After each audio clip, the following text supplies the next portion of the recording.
আসসালামু আলাইকুম। সবাই কেমন আছেন? আজকে আমি দুবাই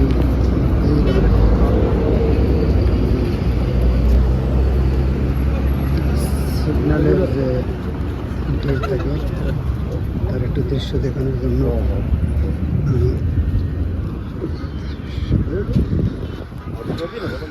ভিডিও ধারণ করতেছি।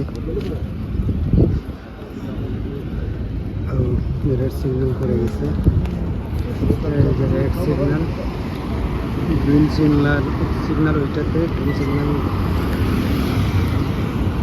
করলে তারপরে যেতে হবে। রেড সিগন্যাল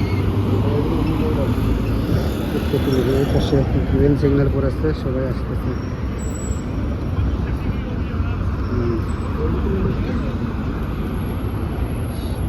এই সিগন্যাল কেউ না মানলে যদি সিআইডি বা পুলিশ ধরে সাথে সাথে 440 দিরহাম ধরে, মানে অর্থাৎ বাংলার প্রায় 15-16 হাজার টাকা।